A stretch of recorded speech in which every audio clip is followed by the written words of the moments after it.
السلام علیکم ورحمۃ اللہ وبرکاتہ۔ اوتھینٹیکیشن آف اسلام میں خوش آمدید۔ کیسے ہیں آپ سب؟ امید کرتی ہوں خیریت سے ہوں گے۔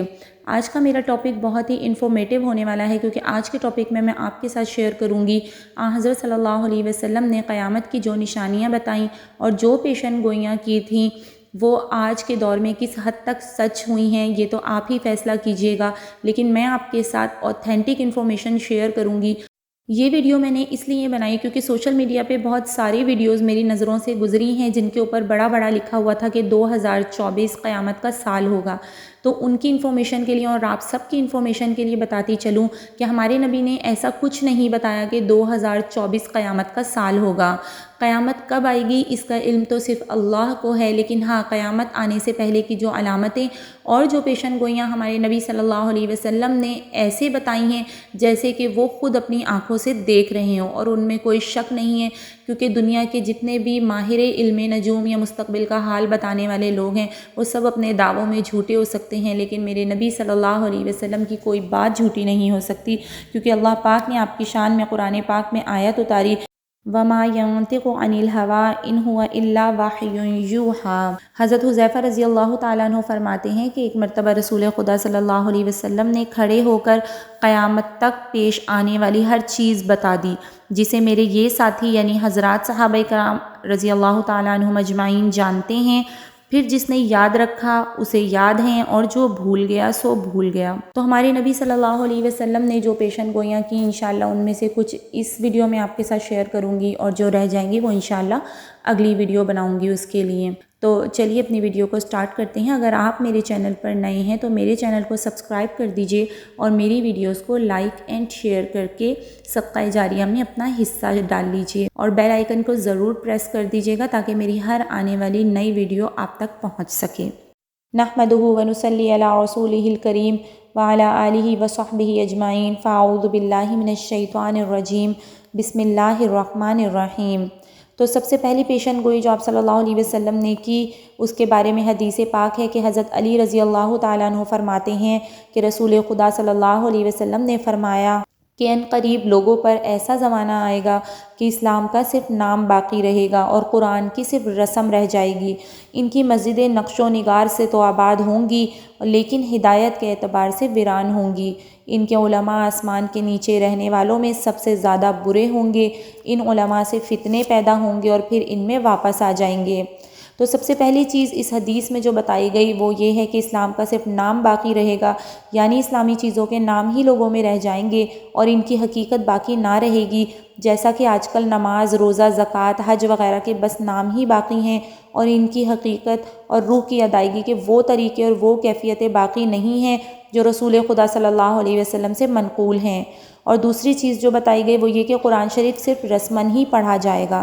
تو حقیقت میں ہمارے یہاں قرآن شریف صرف رسماً ہی پڑھا جاتا ہے، اور قرآن پاک میں جن چیزوں سے بچنے کا حکم دیا گیا ہے، منع فرمایا ہے، ان سے بچنا تو آج کسی مسلمان کے تصور میں ہی نہیں رہا۔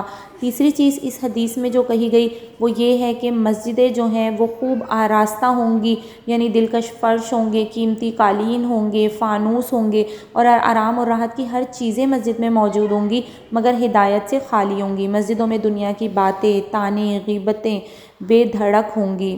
علماء کے بارے میں چوتھی چیز ارشاد فرمائی کہ علماء سے فتنے نکلیں گے اور ان میں واپس آ جائیں گے۔ اس کا مطلب یہ ہے کہ علماء بگڑ جائیں گے اور رشد و ہدایت کی راہ چھوڑ دیں گے اور عالم میں فساد ہوگا، اور پھر اس کی زد میں علماء بھی آ جائیں گے، اور یہ بھی مطلب ہو سکتا ہے کہ علماء دنیا داروں اور ظالموں کی مدد کریں گے اور پیسے اینٹھنے کے لیے دنیا کی مرضی کے موافق مسئلے بتلائیں گے۔ دوسری پیشن گوئی جو آپ صلی اللہ علیہ وسلم نے فرمائی وہ یہ ہے کہ حضرت انس رضی اللہ تعالیٰ عنہ فرماتے ہیں کہ رسول خدا صلی اللہ علیہ وسلم نے ارشاد فرمایا کہ قیامت کی نشانیوں میں سے ایک یہ بھی ہے کہ لوگ مسجدیں بنا کر فخر کریں گے۔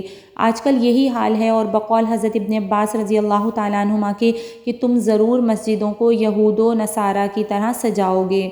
اب دل کو منتشر کرنے والے رنگ برنگ سٹائل، جھاڑ، فانوس، فرش، بیش بہا پردے اور دوسرے زیب و زینت اور آرام و راحت کی چیزیں مسجدوں میں موجود ہیں، مگر ان دنیاوی چیزوں نے مسجدوں میں پہنچ کر نماز کے اوقات کے علاوہ مسجدوں کو تالا لگانے پر مجبور کر دیا ہے۔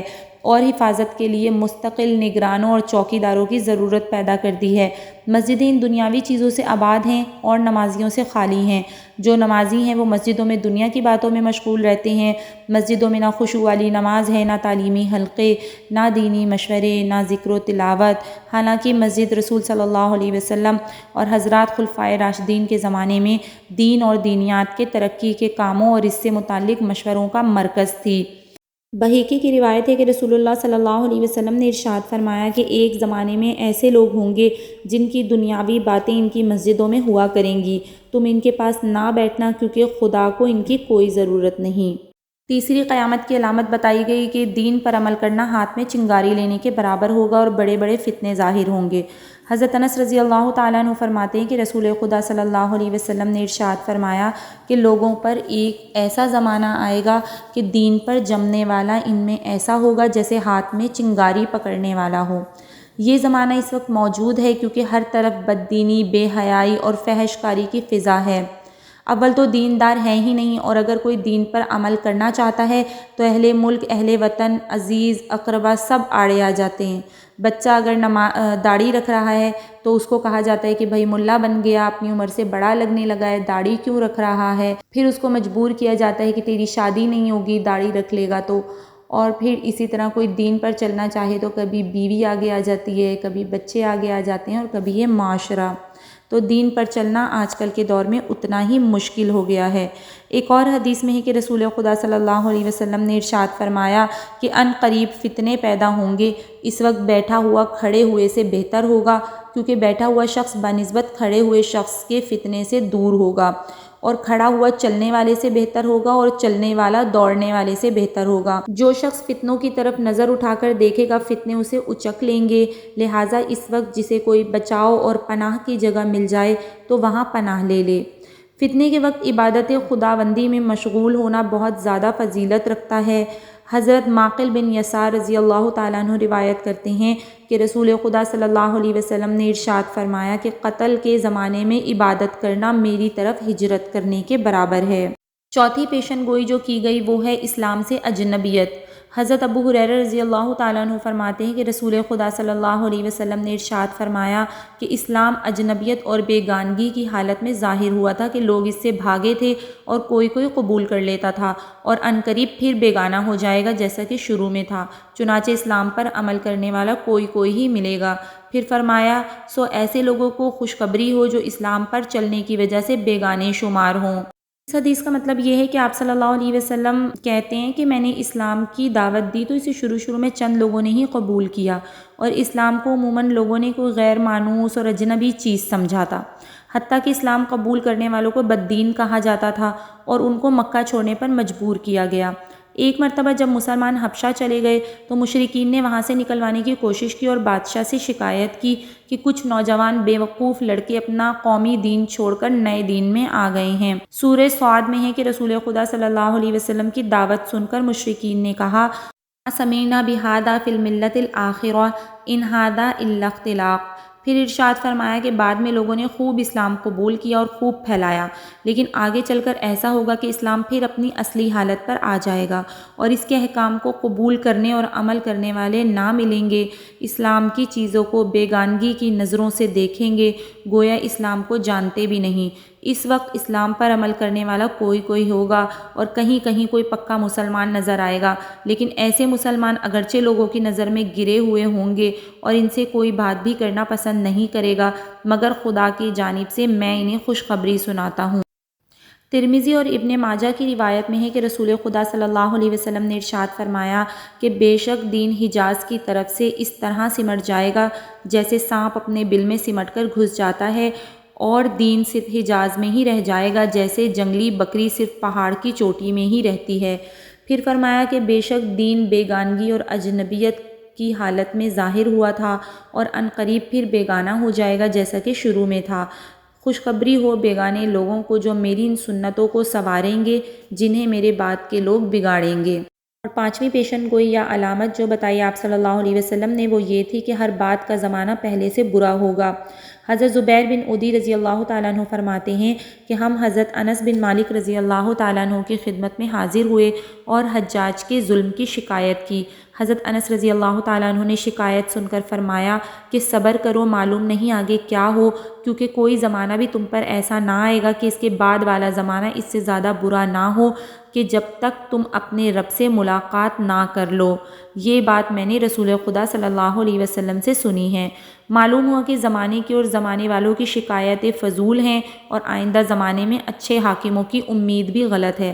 لہٰذا جتنا بھی وقت ملے اور عمر کا جو بھی سانس مل جائے اسے غنیمت سمجھیں اور اعمال صالحہ کے ذریعے اللہ سے امیدیں باندھیں اور اس کے قہر اور عذاب سے ڈرتے رہیں۔ چھٹی جو پیشن گوئی آپ صلی اللہ علیہ وسلم نے کی وہ یہ ہے کہ کفر کی بھرمار ہوگی۔ حضرت ابو ہریرہ رضی اللہ تعالیٰ عنہ فرماتے ہیں کہ رسول خدا صلی اللہ علیہ وسلم نے ارشاد فرمایا کہ اندھیری رات کے ٹکڑوں کی طرح آنے والے سیاہ فتنوں سے پہلے نیک عمل کرنے میں جلدی کرو۔ اس زمانے میں انسان صبح کو مومن ہوگا اور شام کو کافر ہوگا، اور شام کو مومن ہوگا صبح کو کافر ہوگا، ذرا سی دنیا کے بدلے اپنے دین کو بیچ ڈالے گا۔ جب فتنے غالب آ جاتے ہیں تو انسان اعمال صالحہ میں مشغول ہونے میں سینکڑوں آڑے محسوس کرتا ہے اور دین پر چلنا ناممکن معلوم ہونے لگتا ہے، اور ایسے وقت میں ایمان کی بقا سخت خطرے میں ہوتی ہے۔ اس لیے ہادی عالم صلی اللہ علیہ وسلم نے نیک اعمال میں سبقت اور جلدی کرنے کا مشورہ دیا ہے کہ رکاوٹوں کے آنے سے پہلے ہی نیک اعمال میں لگ جاؤ اور ایمان کو محفوظ کر لو تاکہ خدا نخواستہ فتنوں میں گھر کر نیک اعمال سے نہ رہ جاؤ۔ ساتویں نشانی جو آپ صلی اللہ علیہ وسلم نے بتائی وہ یہ ہے کہ ایک جماعت ضرور حق پر قائم رہے گی۔ حضرت معاویہ رضی اللہ تعالیٰ عنہ فرماتے ہیں کہ میں نے رسول خدا صلی اللہ علیہ وسلم سے سنا ہے کہ میری امت میں ہمیشہ ایک ایسی جماعت رہے گی جو خدا کے حکم پر قائم ہوگی، موت آنے تک وہ اسی حال پر رہیں گے۔ ان کی مخالفت اور عدم معاونت انہیں کچھ نقصان نہ پہنچائے گی، یعنی انہیں اس کی پرواہ ہرگز نہیں ہوگی کہ زمانے والوں کا رویہ کیا ہے اور زمانے والے ہمارے مخالف ہیں یا موافق ہیں۔ دوسری حدیث میں آپ صلی اللہ علیہ وسلم نے ارشاد فرمایا کہ میری امت میں قیامت تک ایک جماعت رہے گی جس کی خدا کی جانب سے مدد ہوتی رہے گی، جو ان کا ساتھی نہ بنے گا انہیں کچھ نقصان نہ پہنچا سکے گا۔ بہیقی کی ایک روایت ہے کہ آپ صلی اللہ علیہ وسلم نے ارشاد فرمایا کہ اس امت کے آخری دور میں ایسے لوگ پیدا ہوں گے جنہیں وہی اجر ملے گا جو ان سے پہلوں کو ملا تھا۔ وہ نیکیوں کا حکم کریں گے، برائیوں سے روکیں گے اور فتنے والوں سے لڑیں گے۔ حضرت ابو ہریرہ رضی اللہ تعالیٰ عنہ فرماتے ہیں کہ رسول خدا صلی اللہ علیہ وسلم نے فرمایا کہ خدا تعالیٰ اس امت کے لیے ہر 100 سال کے بعد ایک ایسا شخص بھیجتا رہے گا جو اس کے دین کو نیا کرے گا۔ آٹھویں قیامت کی نشانی یہ ہے کہ مسلمان کبھی ختم نہیں ہوں گے۔ حضرت ثوبان رضی اللہ تعالیٰ عنہ فرماتے ہیں کہ رسول خدا صلی اللہ علیہ وسلم نے فرمایا کہ میں نے خدا سے دعا کی ہے کہ میری ساری امت کو عام قحط کے ساتھ ہلاک نہ کرے اور ان پر کوئی دشمن غیروں میں سے ایسا مسلط نہ کرے جو ان سب کو ختم کر دے۔ خدا تعالیٰ نے فرمایا کہ جب میں کوئی فیصلہ کرتا ہوں تو اس کو ٹالا نہیں جا سکتا۔ میں تم کو یہ وعدہ دیتا ہوں کہ تمہاری امت کو عام قحط سے ہلاک نہ کروں گا اور ان پر غیروں میں سے کوئی ایسا دشمن مسلط نہ کروں گا جو ان کو ایک ایک کر کے ختم کر دے، اگرچہ تمام زمین پر بسنے والے ہر طرف جمع ہو جائیں گے۔ نویں پیشن گوئی جو میں آپ کو بتا رہی ہوں وہ ہمارے زمانے میں بہت عام ہو چکی ہے، وہ ہے حدیث سے انکار کیا جائے گا۔ رسول خدا صلی اللہ علیہ وسلم نے فرمایا کہ خبردار، یقیناً مجھے قرآن دیا گیا ہے اور قرآن جیسے اور احکام بھی دیے گئے ہیں۔ پھر فرمایا خبردار، ایسا زمانہ آئے گا کہ پیٹ بھر انسان اپنی آرام گاہ پر بیٹھا ہوا کہے گا کہ بس تمہیں قرآن کافی ہے، اس میں جو حلال بتایا ہے اسے حلال سمجھو اور اس نے جسے حرام بتایا ہے اسے حرام سمجھو، حدیث کی کوئی ضرورت نہیں۔ پھر فرمایا کہ حالانکہ رسول صلی اللہ علیہ وسلم کا حکم کسی چیز کے حرام ہونے کے لیے ایسا ہی ہے جیسا خدا نے کسی چیز کے حرام ہونے کا حکم دیا ہو۔ یہ پیشن گوئی عرصہ دراز سے سچی ثابت ہوتی آ رہی ہے کہ پیٹ بھرے یعنی دولت مند سرمایہ دار لوگ جو اپنے دولت کے نشے میں چور ہیں اور ذرا سا پڑھ لکھ گئے ہیں، صرف قرآن کو ہدایت کے لیے کافی سمجھتے ہیں اور حدیث پر عمل کرنا چونکہ انہیں مشکل لگتا ہے اس لیے حدیث سے قطعاً انکار کرتے ہیں یا کہتے ہیں کہ حدیثیں گھڑی ہوئی ہیں، مولویوں کی ایجاد ہیں وغیرہ وغیرہ، حالانکہ قرآن کریم کے احکام حدیث کے بغیر معلوم ہو ہی نہیں سکتے اور اس کی تفصیلات سنت نبویہ کے بغیر سمجھ میں آ ہی نہیں سکتی۔ قرآن شریف میں ہے وَمَا آتَاكُمُ الرَّسُولُ فَخُذُوهُ وَمَا نَهَاكُمْ عَنْهُ فَانْتَهُوا، جو حکم تمہیں تمہارے رسول دیں اسے قبول کرو اور جس سے روکیں اس سے رک جاؤ۔ 10ویں پیشن گوئی جو آپ صلی اللہ علیہ وسلم نے فرمائی وہ یہ ہے کہ نئے عقیدے اور نئی حدیثیں رائج ہوں گی۔ حضرت ابو ہریرہ رضی اللہ تعالیٰ عنہ فرماتے ہیں کہ رسول خدا صلی اللہ علیہ وسلم نے فرمایا کہ آخری زمانے میں بڑے بڑے مکار اور جھوٹے پیدا ہوں گے جو تمہیں وہ باتیں سنائیں گے جو نہ کبھی تم نے سنی ہوں گی اور نہ تمہارے باپ دادا نے۔ تم نے ان سے بچنا اور انہیں اپنے سے بچانا ہے، وہ تمہیں گمراہ نہ کر دیں اور فتنے میں نہ ڈال دیں۔ اب اس حدیث کی تشریح میں فرماتے ہیں کہ یہ لوگ جھوٹی جھوٹی باتیں کریں گے اور نئے نئے احکام جاری کریں گے، غلط عقیدے ایجاد کریں گے۔ اس قسم کے لوگوں میں سے بہت سے ایسے گزر چکے ہیں، جن میں سے ایک غلام احمد قادیانی تھا جس نے حضرت عیسیٰ علیہ السلام کو مردہ بتایا، ختم نبوت سے انکار کیا، خود کو نبی بتایا۔ اس کے علاوہ اس کی بہت سی خرافات مشہور ہیں۔ اس ویڈیو میں بس اتنا ہی۔ انشاءاللہ اگلی ویڈیو میں آپ کے ساتھ باقی قیامت کی علامات یا حضرت صلی اللہ علیہ وسلم کی پیشن گوئیاں شیئر کروں گی، تو میری ویڈیوز کے ساتھ بنے رہیے گا۔ میرے چینل کو سبسکرائب کر دیجئے اور میری ویڈیوز کو لائک کر دیجئے۔ انشاءاللہ نیکسٹ ایپیسوڈ میں ملتی ہوں۔ السلام علیکم ورحمۃ اللہ وبرکاتہ۔